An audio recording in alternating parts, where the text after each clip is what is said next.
Welcome back to the Weigh-In podcast, where we discuss all things boxing and perhaps MMA today. It's been absolutely crazy week. There's never a dull moment. If you listened to last week's show, of course, you had me sipping tea and eating popcorn following a fiery debate between our two boys, our regular sparring partners, the Rocky Roach and Sugar Ray. What's happening, boys? We good? We're good. This week's debate is who had the better performance, Justin Bieber or Dua Lipa? Dua Lipa. I thought it was Doja Cat, mate. Doja Cat, yeah. Oh, gosh. He was also... You're showing your age, mate. Oh, mate. Jesus Christ. A little quick Drake disclaimer. last week, man. I thought Drake was going to be... You're a decade late. Oh, shit. Decade late. What's happening, guys? Listen, can I just double check, Ray? So, Ray, can I double check? Are you guys on talking terms now? Because, like, boy, in the last week... listen. What happens in sparring stays in sparring. What happens in sparring stays in sparring, you know? You sparring rumours, man. Yeah. You were the spy in the campaign, dude. I was sitting back, man. I was sitting back. So, I mean, look... I don't think we can do a show without discussing Anthony Joshua and Tyson Fury, but we'll save that for later on. Let's just talk about... No, look, it's been a crazy week. I feel like it's just been like a lot going on, like fight announcements. We've had like celebrity boxing. There's been, people retiring. It's just been an absolutely crazy week of boxing. Like I'm sitting there doing my notes and I'm thinking, where do we start? What's the big angle? Where do we go? Yeah, it's crazy, absolutely crazy. Announcement. Then we have a new recruit on the way in. Ding. New recruit on the way in. Oh, stepping on the scales for the first time from Burnley. From where? Where's that? Whoa. That Premier League team. That Premier League team. Exactly. They got a Premier League team. That's all we've got. Abbas, the floor is yours, man. Welcome to the Weigh-In podcast. Nah, thank you.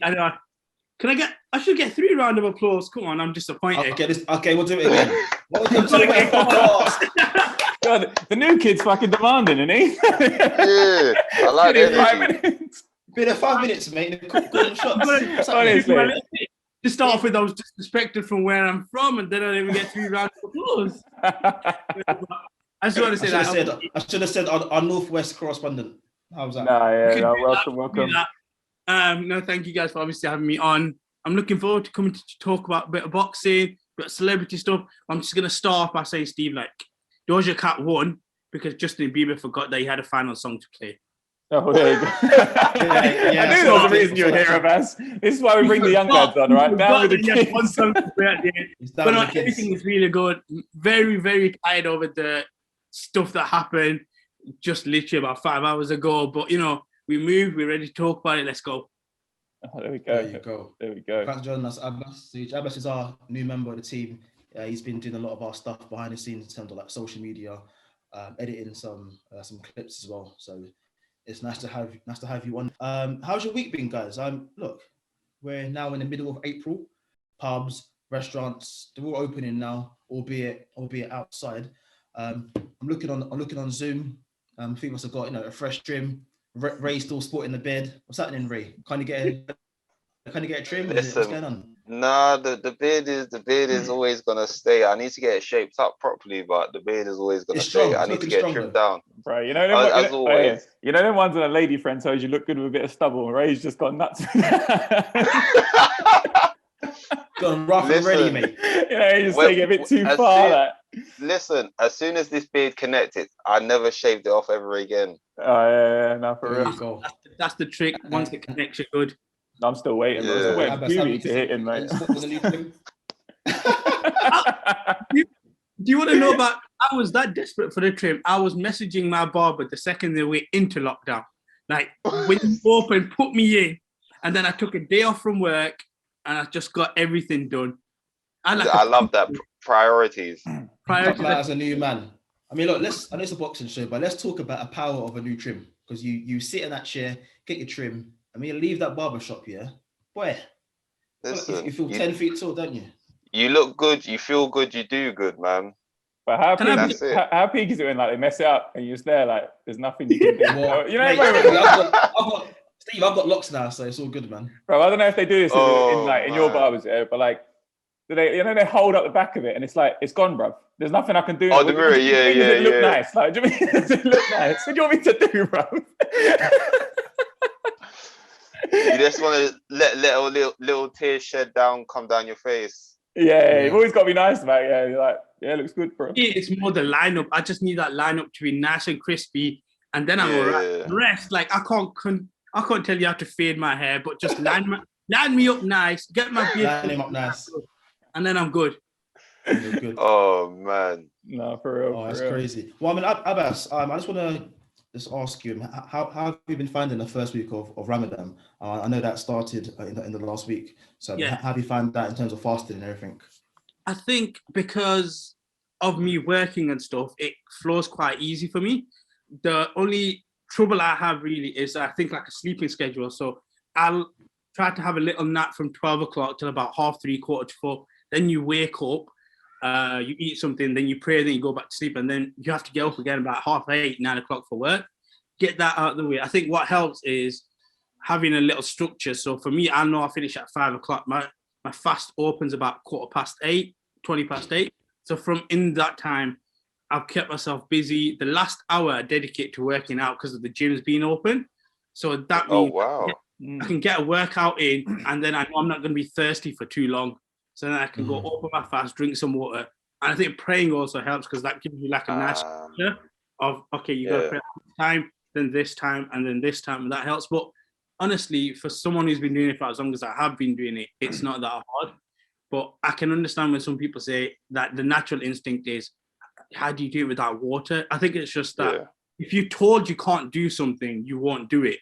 So that's for me how it is. But honestly, as a thing, if you keep yourself focused, you have a nice structural plan, it helps. And it teaches a lot of discipline as well. But honestly, fasting is probably one of the things you don't, when you hear about it, you're like, whoa, this is going to be hard. When you get into the zone and the groove of it, it's not as bad as people think. Nice. Good stuff, man. Good stuff. To all our listeners and followers who are currently fasting during the holy month of Ramadan, we do appreciate your support. So all the best throughout the month. Guys, let's go back to the action in America. Lord. I know, Ray, you're not a fan. I know you don't really like the idea. You like the idea of celebrity boxing. You're just not quite taken to the fact that it's the circumstances the circumstances of this Triller one was, for me, it was a bit of overkill, and I feel like production looked like Fight Club. It was kind of like they had to get all these celebs on the card so then they cut costs in other areas, and it just didn't come off right. We was talking before about how when it was KSI versus Logan Paul, listen, say what you want about Eddie Hearn, but he knows how to put on a show. When Eddie Hearn done it, the show was proper, the stage was looking nice, production was looking right. There's a lot of world champion fighters that probably saw that production and were envious that KSI and Logan Paul got it. Yesterday, he just looked like it was just horrible looking from start to finish. No pun intended of how the fight went as well. But yeah, Triller needs to, if you're gonna start pumping out all these other events, you need to start putting big money behind production as well, because there's no point having superstars if you're using bloody 480p cameras. No, for real, but that's just one of my complaints for now. I think like I don't know, the Paul brothers, man, they're marketing geniuses. Like, do you know what I mean? You can't argue with what they do.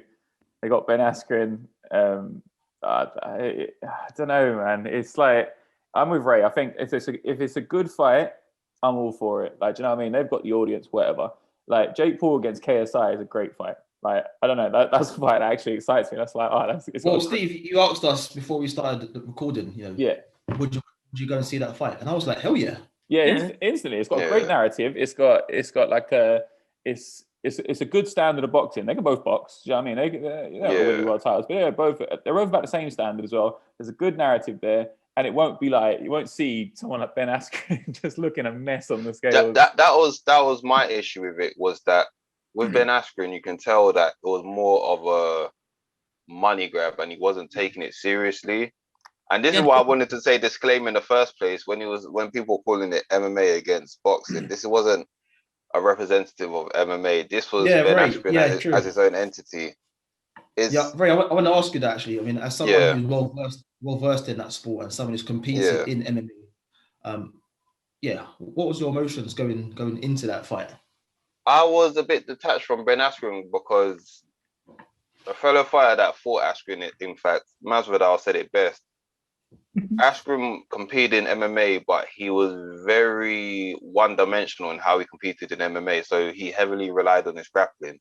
He wasn't what you would call a full mixed martial artist. So for a lot of MMA fighters, it was a case of Askren's his own entity because he's not going in there as someone like McGregor, for example, where he was skilled everywhere. So the MMA community got behind him because although obviously he was never going to be the greatest boxer, it was kind of like he took it serious. Whereas Askren, you could tell like he's not taking it serious. It's a payday.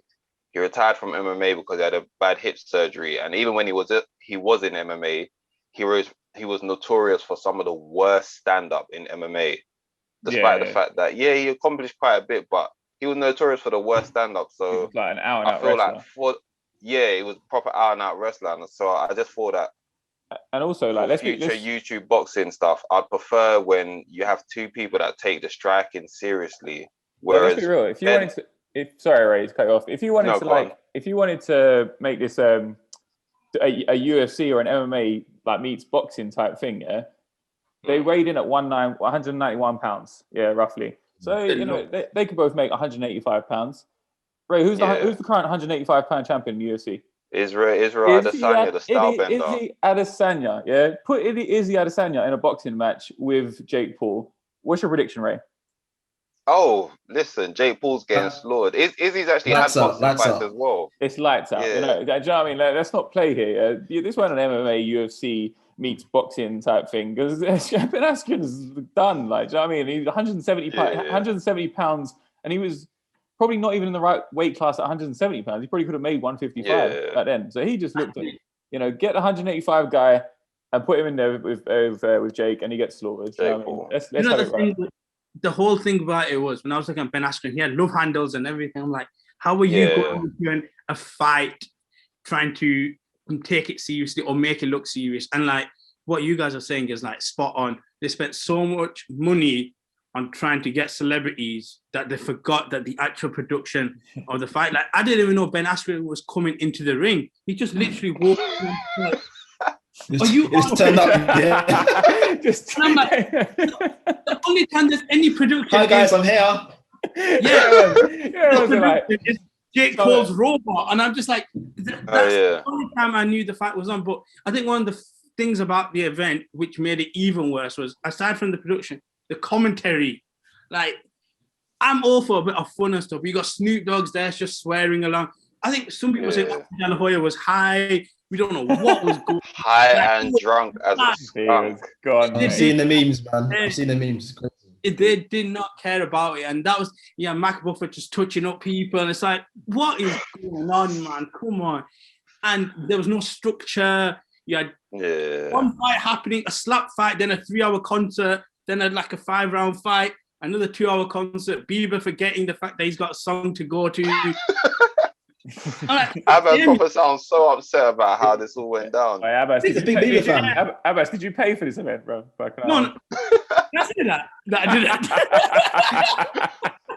Listen, that's actually a good point. If you pay for this, I'll be very upset. Like I said, going back to Logan Paul versus KSI, say whatever you wanted about those two individuals, if you like them or not, they took it very seriously. They trained very seriously. And that's why when people are upset about YouTube boxers like getting all this attention, my thing is this. If you want to leverage your personality in a way that can bring views in, fair enough. If you're going to do boxing, fair enough. But as long as I know that as a viewer that, yes, you might not be the greatest boxer, but I can blatantly tell that, this person's looking trim, this person's looking sharp. Yeah, the box is not the greatest, but you can tell that they're taking it seriously, then I'm all in. And like we said, production-wise, when you mess with Matchroom, you know it's going to be good. But funnily enough, even the first one that wasn't with Matchroom still looked better than Trilla's one. Yeah. Even when it was, where was that? Is it Manchester Arena? Yeah, MEM. Even that one, it looked better than this. But even like thinking of Jake Paul, one UK person who I don't think would ever take the fight because of where they are in life now, I would love to see Bugsy Malone versus Jake Paul. I would love to see Bugsy Malone versus Jake Paul. That's a good fight. I wouldn't mind that, I wouldn't mind it. I would absolutely love it. Because I know that even now, even though he doesn't box, I know he fought quite a bit in amateurs. And I know even though he doesn't box right now, I've seen that Bugsy Malone still partakes in like a healthy lifestyle where he still spars, he still does. He lives a life, doesn't he? Keeps up with his fitness. Yeah, and obviously he's close with like the Manchester Boston with Lyndon Arthur, Selford Barrett. I know obviously they go way back when you even seen his old freestyles, them guys in his videos. Even one of his latest freestyles that came out in December. 0161 in the building. 0161. He included bars about Lyndon Arthur beating Anthony Yarde. So listen, I might just put that out there in the universe. Bugsy, when your album drops, go and beat up Jake Paul. Pull him out, Bugsy. You guys heard it here first on the way in. Bugsy Malone against Jake Paul. That'd be some crazy numbers. That'd be sick. What you gonna say, Abbas? I was just gonna say, do you guys now class Jake Paul as a professional boxer now? Not skill-wise, but do you like see him as where going forward he actually fights professional boxers? And when I say like professional, you know Tommy Fury, the standards he fights, you see him doing that next. Good question. It's a really good question. Because they were talking about making that fight as well. You got to think, like realistically, what is that? 3-0, Yeah, 3-0. He had 3 pro fights, and he had that one white collar fight with KSI's brother. After 3-0, what kind of standard? Like you wouldn't be mad at an Olympian fighting like terrible opposition if they were 3-0. Yeah. If you had a prospect coming through and they said, like they've got no amateur background, but they can fight a bit. They're a prospect. They're coming through. The first 3 fights, you're going to say absolute gimmies. Tommy Fury's fighters are absolute gimmies. So he's a pro, but he's if he really is serious, he's technically serving his apprenticeship, but just really high profile sort of crazy stuff. He's got a long way to go before he can mix it with anyone sort of famous or anything like that. Particularly he's quite heavy, so to put him with a light heavyweight, that'd be dangerous, man. But do you know what I mean? I think that would be a good fight if they do Tommy Fury versus Jake Paul now. Oh, I love that fight. Because here's the thing, as well, is Tommy Fury a celeb boxer or is he going to take boxing seriously? Because right now, no one can tell. He's a serious boxer. He's a serious boxer. The people he fights are like bar fighters, really, even though they're professional. 0-40 to their record. And so that's why I think if they even made that fight right now, I think that would actually be good timing. You got to be careful with him because he's so famous that do you know what I mean? He's already got a lot of pressure on his shoulders. He's probably got like 1 million followers on socials, on Instagram or something like that. So he's sort of mainstream famous, and then he's going in there to box. So a lot of people are watching him. More people are watching him than probably the main event when he's like 5-0. So he's having to contend with that aspect. Whereas like a normal 5-0 guy is getting watched by 4 people. Like he's not even his mum's coming to watch him. So he's got that to contend with, and they got what was that? Lawrence Okoli's boy got chinned on his debut the other day, so you got to be careful. Once you let them off the leash, do you know what I mean? They did it with Fury. They used to say, Fury, he gets brought along slowly. Ray probably say he still gets brought along slowly, but baby steps. Listen, Uncle Mourinho once said, "If I speak, I'm in big trouble. So let me keep the peace." Nah, for real. So they said Tyson Fury's dad, he's responsible for Tommy Fury as well, and they used to criticize him for the way he got brought through, slowly. Famously put the British title in the bin to avoid fighting David Price at the time. Proved to be a right decision. David Price went to fight Tony Thompson, got himself chinned a couple times. Where's he now? Tyson Fury, WBC champion. No, I'm just saying certain behavior is consistent. Yeah, for real. Very clever man. Very clever. You know what I mean? Listen, but listen, news just coming in. I can't believe I'm reporting this like this. I've reached a new low. Tommy Fury has called out Jake Paul. He sent out a tweet calling out Jake Paul. So listen, I'm on that. I'm watching that, man. If that comes, yeah, why not? Imagine. Tommy Fury's already fighting people that shouldn't be in the ring with him. So adding another person in there with a bit of hyperbole just to get a big payday. Why not? Imagine they put it. Fancy it? Imagine they put it on the undercard of AJ Fury. Whoa. Oh no, okay. Let's calm down a bit now. Yeah, he just had to take it too far. I mean, we spent about half hour, and I think we're going to conclude a little Love Island triangle from Tommy Fury, Jake Paul, and Bugsy Malone. Oh, mate, that boxer. The winner gets to go on tour with Justin Bieber. What?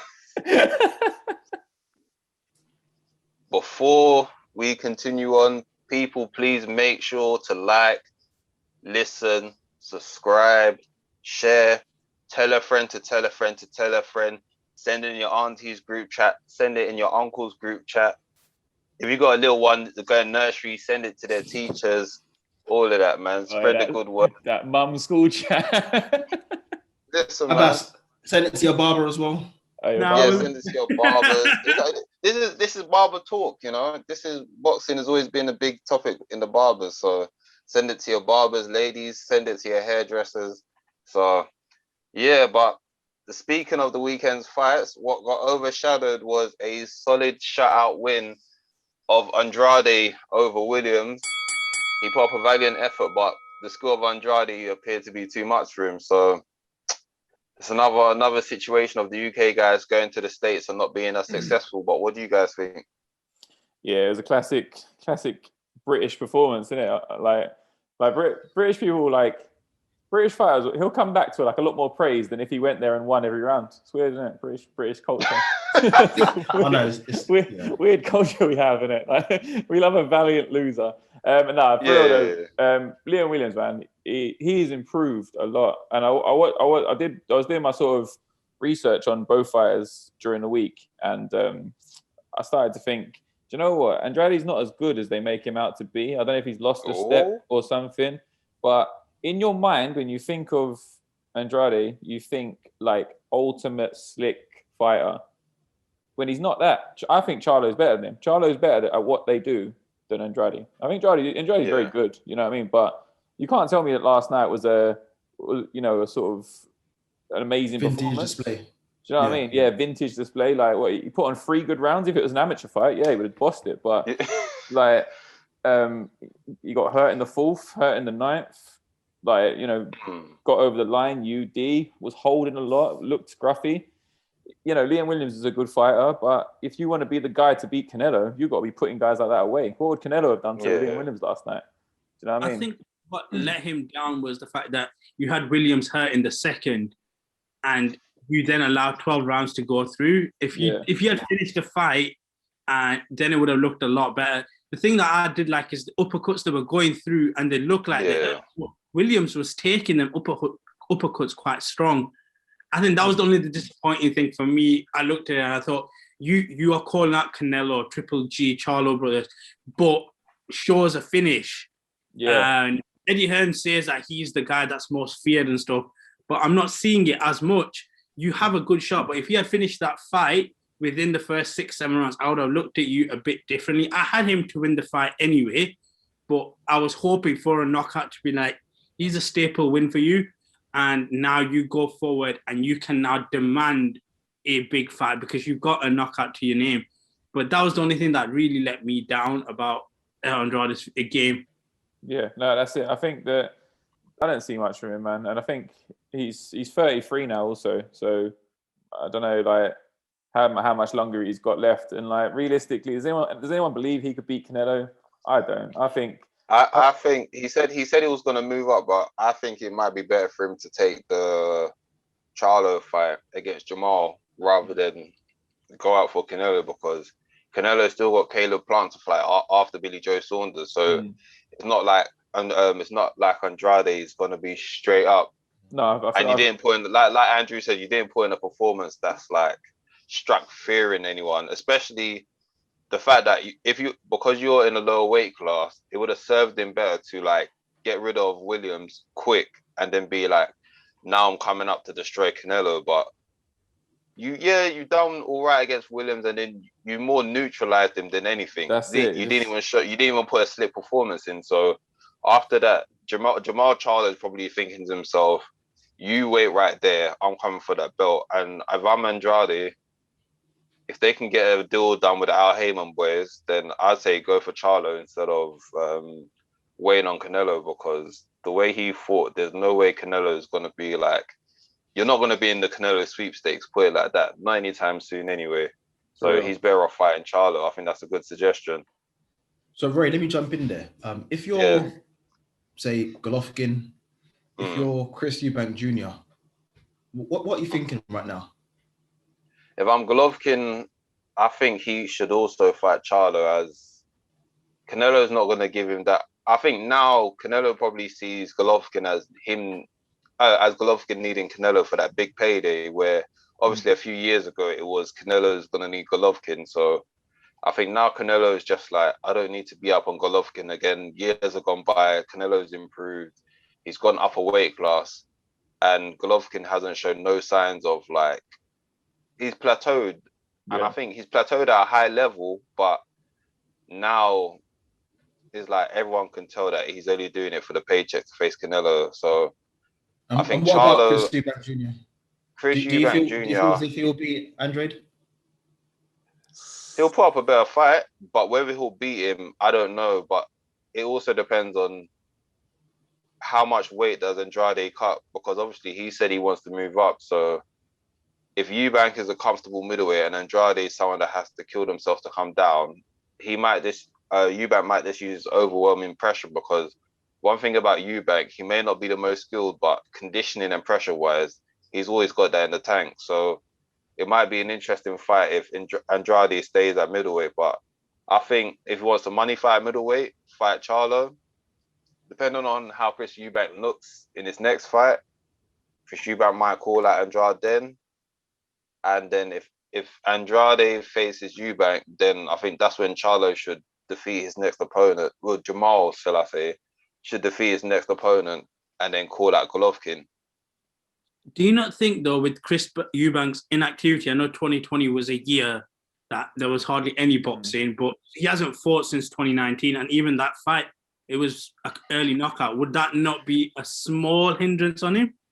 Knockout is generous, but this is boxing is fickle. Boxing is fickle, and Eubank's got a big name. As long as he's impressive in his next fight, then no one's gonna care about your last fight was in 2019. Eubank's got to go in there, put up a big shout. As long as but the thing is, Eubank doesn't need the decision. He needs a knockout, an impressive knockout with swagger. Oh yeah, and then call out Andrade. Yeah, and if he does that, everyone's gonna forget that he had a technical knockout in 2019 where his opponent got injured. Everyone's just gonna be like, "Wow, Eubank's causing up a stir. All right, give him Andrade," because Eubank's one of those people where, love him or hate him, you're gonna watch. People don't like him because they feel like he's too arrogant for what he's achieved. So then if he calls out Andrade, there's going to be people watching it to be like, do you know what? I want to see him finally lose and humbled. And then there's going to be other people who are going to be like, do you know what? Let's see if Eubank's really going to fulfill the promise. And you got sales there. Like Jake Paul then. Don't do that. I'm winding you up, bro, man. I'm winding you up. I know, but... See how man's getting triggered, like, calm down.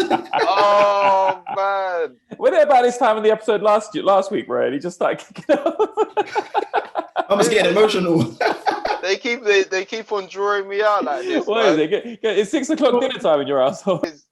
Speaking of fighters that wear their heart on their sleeves and get emotional, obviously there was a lot of new fights made on the stateside.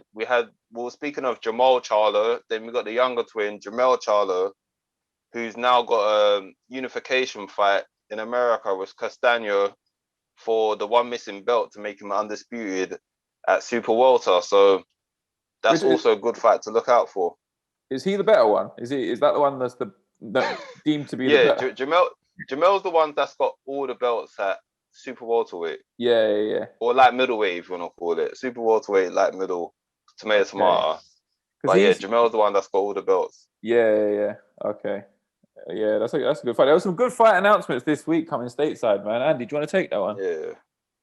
I mean, not even stateside. I think even in the UK. I mean, let's start with the UK actually. Let's start with Anthony Yarde, who makes a return following his defeat to Lyndon Arthur. Straight away, you look at it and you say, "Yeah, tune up fight." Would you guys agree? For sure. Yeah. It's an easy fight, but they're lining up him against Callum Johnson, and that is not Callum Johnson. Fight. Yeah.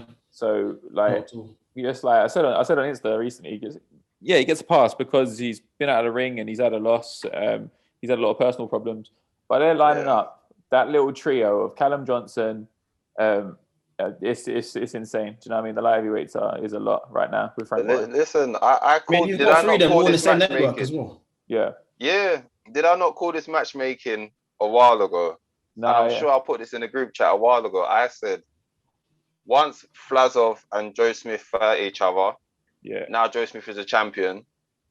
And then I saw Lyndon Arthur, even though I think he should have done a bigger call out. I saw Lyndon Arthur call out Joe Smith under, I think it was on Twitter, under like a reply of the link of Joe Smith winning the belt. And I was like, Lyndon Arthur, call him out with your chest. I said, this is your time. You're third in the WBO ranking. You need to be, especially with Craig Richards fighting for the WBA. I think this is the time for Lyndon Arthur to be like, you're not going to outshine me. I'm going to go for the WBO title. And then, like I said before, now you got Callum Johnson and Anthony Yarde going head to head. If Lyndon Arthur can beat Joe Smith, you've got that world title, bring it back to the UK, faces the winner of Anthony Yarde, Callum Johnson. Once again, Frank Warren, you better invoice me because I keep on doing this work for you. Sign him up, bro. Sign him up. Do you know what I'm going to say, though, bro? Like, Josh Buatsi, like, he wins a bronze medal at the Olympics. Is he getting slept on by like Eddie Hearn here? Is he like the Eddie Hearn's forgotten man in all of this? Because you got these light heavyweights. We just went through a whole load of light heavyweights, UK stateside, and you didn't mention his name once. Like, what's going on there? He is such a good fighter. Why is he getting forgotten? I think he's purposely taking his time.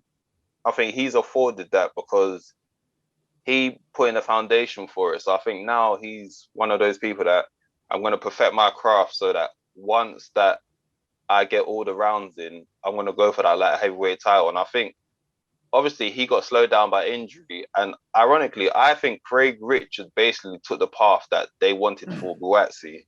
I think that's what happened. And I think because Craig Richards was just under the limelight, he started getting the experience that Buatsi needed to get. So now that Craig Richards is like, cool, I want a world title shot, he's putting the hours. He's putting the fights. But Buatsi was injured, unfortunately. If he was injured, fair enough. But like, he has taken his career at a snail's pace. Like, do you know what I mean? He's really kind of been very. Like, you compare it to like a Coley, who like they turned pro together, same management company, and they're kind of similar trajectory. They came out of the same Olympics, and they had a similar kind of vibe. Like, do you know what I mean? Like, this kind of big punchers. And look at Coley now. Coley just like had that confidence and took it by storm. He said, "Look, I'm the man." Yeah. Buatsi, I'm not seeing that with him, man. Just like you got to take risks. Steve, I think there's a very careful and long-term plan there, and we've seen that with Buatsi now going to America to be trained by Virgil Hunter. Yeah. So you could see the next part of this year, second half of this year, we really see him become the star we all think he is. And I feel like he just doesn't want to take. And I think that's why. He doesn't want to take any risks. He's clearly a very kind of calculated and methodical guy. That's very good. Well, you think he's been a bit too calculated? But I just think like it's a business as well. Like you're getting yourself into a point where you got to roll the dice eventually, and it's just unfortunate. You're in the light heavyweight division, and it's like. Pick a British guy and fight them. Which one do you want? Do you want Callum Johnson? Do you want Anthony Yarde?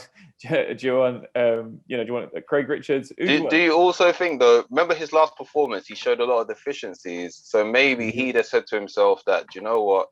If I want to go world level, there's no way I can fight the way I just did. And maybe that might be even the smartest thing of realizing like I can't fight like that. Because like I said, Craig Richards had that point in his career as well when it took an unexpected loss. And then, but because he's not under the limelight, Craig Richards was able to fight more opponents after. He beat Shaq and Pitters very impressively, and now he's getting a world title shot. Whereas Buatsi, he had that scare in the last fight, and he probably thought to himself, just being truthful, and that's refreshing to see. Yeah, but that's refreshing to see boxers just be like, do you know what? I need to go back to the drawing board. You lose your marketability, and like when he was like, do you remember when it was like Yarde and him, and they were like, Queensbury, Matchroom, and they were like heavyweights. These other guys have come recently, yeah. And I remember I thought it was laughable that like they would even put Yarde in with Buatsi. I thought Buatsi would murder him. Yeah, that's just me. Yeah. Now I'm like, where does he rank in this kind of top ratings? Like I don't know where to put him. I'm placing him not near the top though. So let me ask you. I mean, who do you see as the sort of leading British light heavyweight? Good question. I mean, I'm with you guys. Like, I was looking into it a bit more, and you're at the age of 28, and you've not accomplished too much. Like, if you were to, the way I look at boxing is, if you can ask a casual, who is this person, if they can't really recognize them, for me, you now need to push yourself in a way. I think that's the same with you guys, the same with Joshua Buatsi. You don't see much. If you've had 13 fights, you've come off the Olympics. For me, the Olympics is a stepping stone. And if you, like, we've seen a lot of Olympics, so you guys are saying with the Coley and stuff, when you push forward from the Olympics, your trajectory is meant to be a lot higher than someone who's pushing through. And it is a struggle for me to see Buatsi doing anything. I'm with you guys, how you guys have been describing the whole conversation. I don't follow British boxing too strongly from completely. This was like I said, boxing. No, I'm on the side of things. My fights, I'm more stateside. So like, I respect honesty. Yeah, for it. That's for me. Like, I'm the same with you guys. I'm in the same boat. I don't see much coming through. You feel like 13 professional fights at the age of 20, and you need to elevate yourself. So it's a hard one for me to really say, if I'm honest. Yeah, I agree. But do you think Buatsi maybe saw what happened to Yarde and thought, like, I don't want to get to world level and be the nearly guy? And that's no disrespect to Yarde, because Yarde did nearly have Kovalev out of here, but obviously he emptied the tank maybe at the wrong time. But then maybe what Buatsi just saw that, and he just thought to himself, when I go for a world title, I need to make sure I've left no stone unturned. I was just going to say, if you lose to Sergey Kovalev, what happens is your name is out there a bit. Yeah. So regardless of whether you lose or not, your level of attention, and in this type of era, I know social media plays a lot of part into it. So you can boost your profile a bit. Like, you've seen a lot of fighters that go from losing a fight, but then within about 3 or 4 fights, again, you're competing for a world title because you put yourself out there. And I think that's the only problem. I mean, I'm going to take it back to somebody that I know, like locally, Amir Khan. I know it's a long way. When he lost against Prescott, a few fights later, he's there in for a world title fight. Yeah, for sure. You can do like that, and it's not hard to do about it. I know we're going to talk about Daniel Dubois' fight now coming up as well.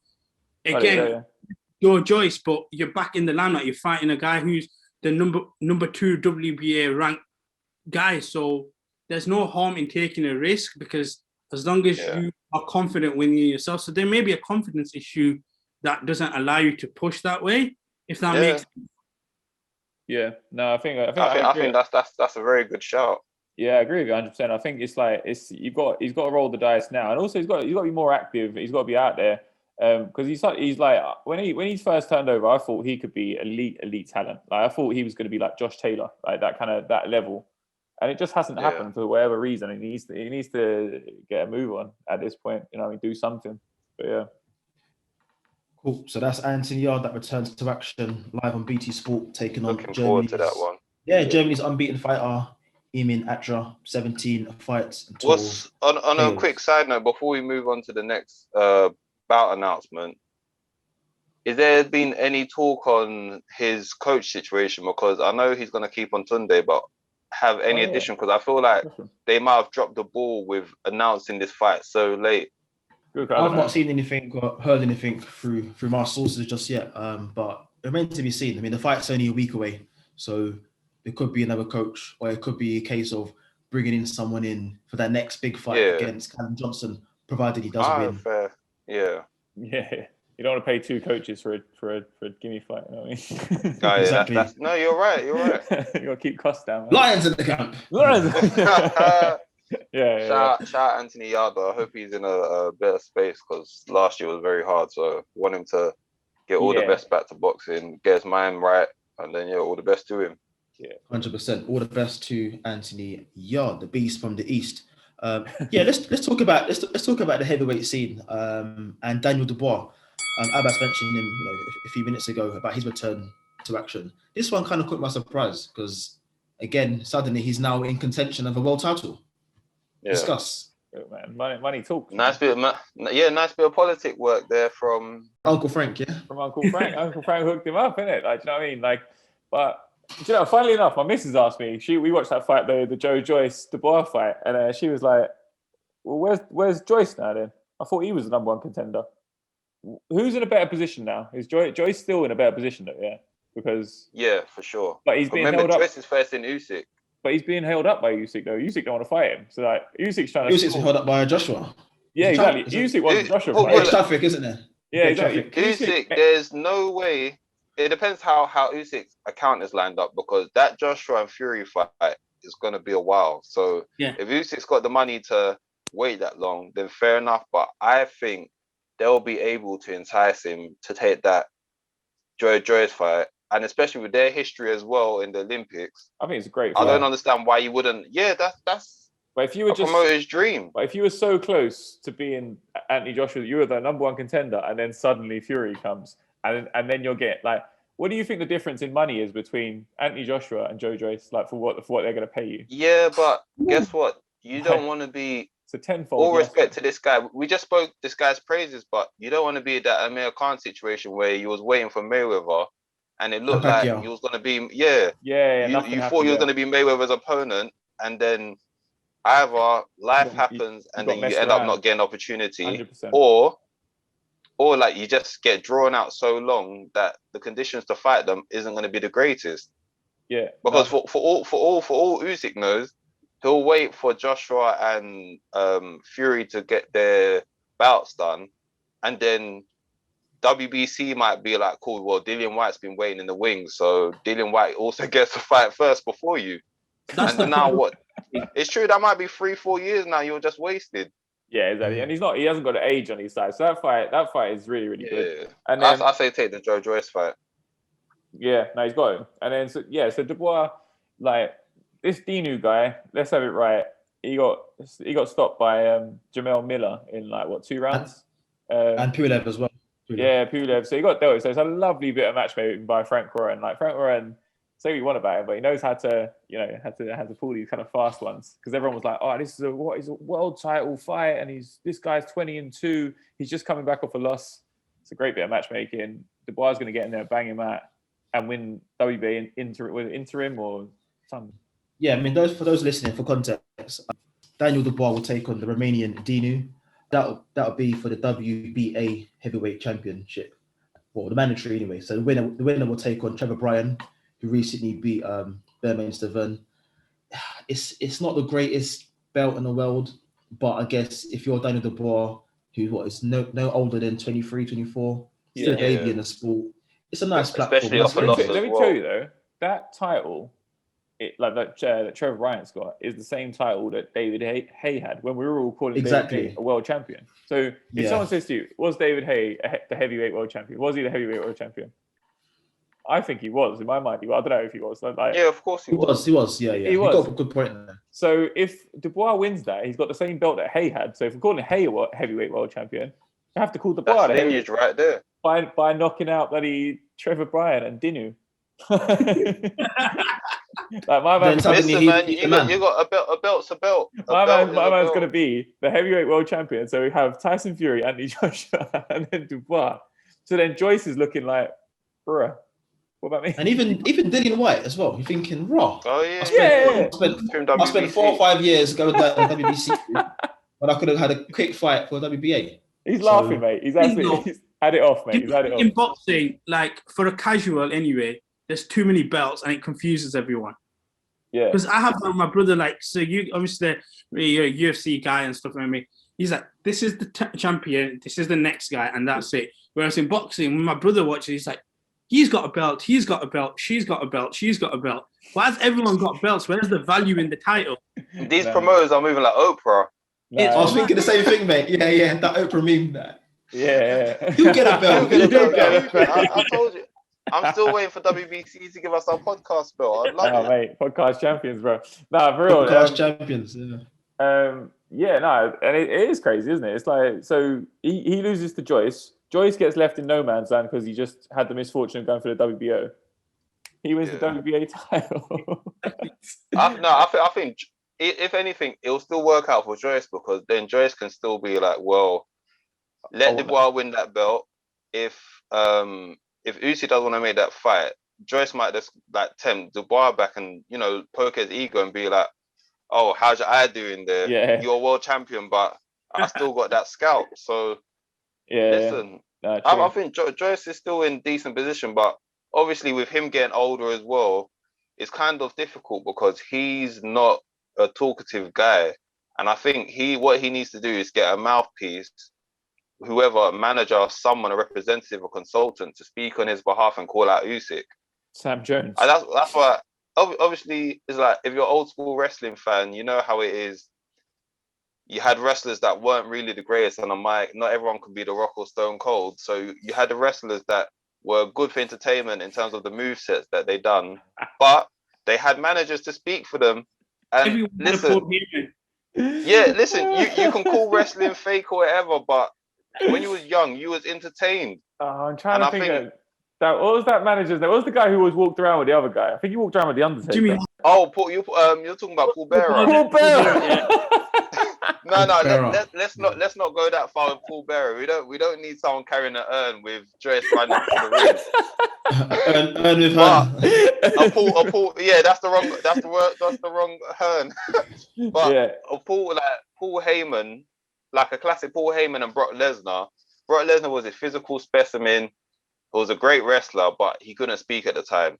And I think the same way, I think boxers should adapt that. And I think some American boxers do. Look at someone like Danny Garcia and Angel. Yeah, Angel knows that Danny's not the greatest speaker. So Angel's just like, let me get you all riled up because I know that my son's going to beat you up anyway. Yeah, and I think Joe Joyce needs to get someone in his camp to be the speaker for him. It's unfortunate that him and Hay split ways. He had Hay. I was about to say perfect. Hay was perfect. Yeah, like that is exactly it. Because like Joe Joyce could do the fighting, and that's how it was working out. And then he was doing the talking. Yeah, look at Hay with Chisora now. Chisora doesn't even need to do all of that stuff they used to do before because Hay is just out there, making connections with the big hitters and then speaking on his behalf. So I think Joe Joyce needs to find someone that can be his mouthpiece and start speaking for him because if he wants that Usyk fight. He needs to make noise. He needs to build off what he done against. I think people take lightly what Joyce done against Dubois, and I think they need to put more respect on Joyce's name. But with Joyce, it's like you also need to let people know of the work that you did, because more people speak more of Dubois getting injured rather than the fact that it was someone that caused that injury. Do you get what I'm saying? Yeah. It wasn't. Dubois didn't slip up and bust his face. It's like, no, Joe Joyce's excellent jab done the work, and I feel like people ignore that point and go straight to the fact that Dubois had an injury. So listen, man, a lot of good fights have been announced, so I'm just looking forward to seeing it, especially the UK side. I think as bad as the pandemic has been, we've had a lot of UK fights that's come out of this commercial wise that's got eyes on them, so hopefully they build on it for when crowds come back. Definitely. Listen, cool. Good point there, Ray. Let's move to stateside. Abbas, I can see your eyes lighting up there. Let's talk about Tank, Gervonta Davis, who returns to action. Crazy one, really, because again, we have a scenario where boxers moving up, not just one division, but 2 weight divisions. Let me ask you guys, what's your thoughts on that, where boxers kind of make that huge step in weight? Now, I was going to say, with Tank, you can see that he's a guy that has a lot of power anyway for his division. So for him, it's not too much. I understand, obviously, moving up, but I think generally he's been speaking about moving up to 140 and stuff anyway. So it should kind of, in some ways, come a bit more natural to him. And the fact that he's got as well, it's the fighter that he can actually beat in that division. It's not a Josh Taylor, for example, and stuff like that. So he's not going into a fight that he's not looking to win. And he's got Floyd Mayweather by himself. So they would have strategically thought about this versus what he has available to him. So if you have the power, it's just natural that you will go up. And I feel like with Tank, that's why he's probably taken the leap and gone up anyway. And within them divisions, like a lot of people just fluctuate anyway. You could go 135, then you can drop to 130, and it's not as much of a difference in terms of when you see a light heavyweight to a heavyweight or something like that anyway. That's the perfect way to put it. Yeah, good point. Steve, I want to just bring a point here because we mentioned it on our Instagram page where Barros, the opponent, stands at 5'10". So he's got a huge 5-inch height reach and a 4-inch reach advantage over Tank, who stands at 5'5". Yeah, they said, like, do you know what? Tank is a very good fighter, but like very few fighters can move through the weights at that kind of rate and sort of still be effective. Do you know what I mean? Like Adrian Broner, say what you want about Adrian Broner now, but Adrian Broner, when he was a super featherweight and a featherweight, he was a killer. Like, do you know what I mean? He was knocking everyone out. He looked like the second coming. Yeah, he goes to lightweight. Suddenly, like, it's starting to plateau a little bit. He jumped from lightweight to 147. He fought Paulie Malignaggi. He arguably lost that fight. Then he dropped down to 140, and he was ineffective ever since. Really, he's okay. You know what I mean? So luckily, this guy Barros, is he a top fighter? We don't know. He's on the come up himself. So he'll probably have something to say about that. But I've watched a bit of him, and he's very tall. He's a big puncher. And he's very strong for the weight, and he boxes quite long, which is a nightmare for if you're moving up to a weight. You're a come forward fighter. Tank is kind of a shorter, squat, come forward fighter looking to get his shots off. So it's a tough fight. Do you know what I mean? Unless this guy just buckles under the pressure or something like that of the event, because he's not been at that level yet. But it's a tough fight. Tank's in a weird scenario. Sorry, just add to that quickly. I think Tank's in a weird scenario that his size and his height like don't match well, because to fight guys his same height, he has to cut to weight classes that he's always struggling to. But then if he was to fight at a more optimum weight, he is very short. So the reach advantage is always going to be not in his favor. So it'll be interesting to see how he moves forward with his career, because everyone knew that he's been fighting at lightweight, but he can't stay there because just his natural build is way too big for that. So we'll see. Yeah, we'll see. So that's Gervonta Davis against Mario Barros for the WBA regular super lightweight title. That will be on June the 26th. It's a nice little summer show live on Showtime pay-per-view. And hopefully we get the action here in the UK as well. Abbas, what excites you the most about Tank? And do you feel he could become a champion in free weights now? I think he can. And I know it sounds crazy because you just look at it, like you guys have mentioned, the height's not with him and stuff. I just think there's a focus with Tank that at one point did elude him a bit. And people were saying, don't go down that Adrian Broner pathway. I think Floyd has managed to reel him back in. And I think having that by your side, I mean, at the end of the day, you've got a guy in modern boxing right now that's known as the GOAT. So if you have him on your side, he will teach you how to go about improving your game and dealing with these fighters. I think what excites me with Tank is the fact that he is still the guy. Like, he's the pay-per-view attraction at 130, 135. He's always going to be aggressive. And you can make fantasy fights with Tank Davis that I don't think you can do with a lot of other fighters. I personally just think with this fight, there's a chance for him to win this fight, but I wouldn't stay at 140 yet. I would still look. I think the fight that would get the main attraction is Oscar Valdez. But again, it's that weight cutting process at 130. If you fight at 140, then you go down to 130, it's going to be hard. But he's fun. Tank Davis is a fun fighter. And you see Leo Santa Cruz, that knockout he had his last fight. Again, you don't see that a lot from these type of fighters. They tend to go 12 rounds anyway when it comes to these fights. But Tank's the guy that is going to give you that knockout. And he is pay-per-view. Like, he really is. I know he's got Floyd and Mayweather promotions behind him, but as a whole entity, Tank Davis is a pay-per-view fighter that you would pay money to watch. Yeah, he is a thing. How do you think you do against Regis? I like the Regis Prograis fight. If he's going to do 140, Regis Prograis. Regis has him up. I'm sorry. Regis has him up. Yeah, Regis is like be a good fight though. Or on paper, it makes sense that it would be a good fight if he can get a good win. But yeah, Regis is a very good fighter. I think this could just be like a little showcase fight to show that, look, I can do it a bit and then just back a bit, which isn't a bad idea again, because Floyd's smart. He understands his fighters and when to put them in what positions. Cool. And Steve, as always say, he's a hell of a fighter. Yeah. So Steve, I just want to ask you very quickly on Teofimo Lopez. I know he got a bit heated, taking off his shirt on stage there. Yo, and how big is Kambosos, please? Because Teofimo is a big dude. Like, he was bigger than Lomachenko by some way. And I always look at him and think, how is that guy lightweight? Like, he's huge. Yeah, like, compared to all those other guys, he's huge. And then Kambosos was like twice the size of Lopez. So I don't know how big. I don't know how big that guy is. Like, it's insane. How you make it weight? Yeah, how is like? Do you know? I couldn't believe the size of that, like, thing, which made me think this is a live fight. This is a very, very good fight. But Teofimo, from everything he's done so far, he is a special fighter. He's got the look. He's got the charisma. Like, he's got it all. He just needs like to build the brand now. But this Kambosos guy, man, don't get it twisted. This is a serious fight. Like, do you know what I mean? This is a very good. You see, when people get mandatories, this is the type of mandatories people want to see.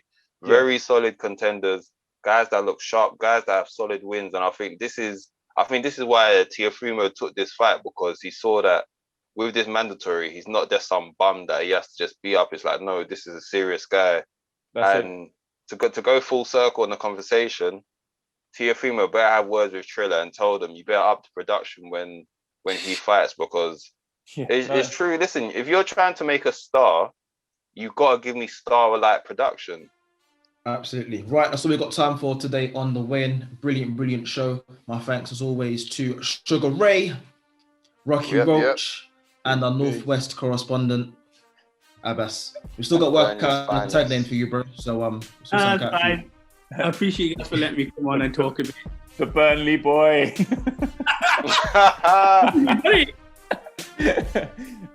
That might just be it. The Burnley boy. That might just be it.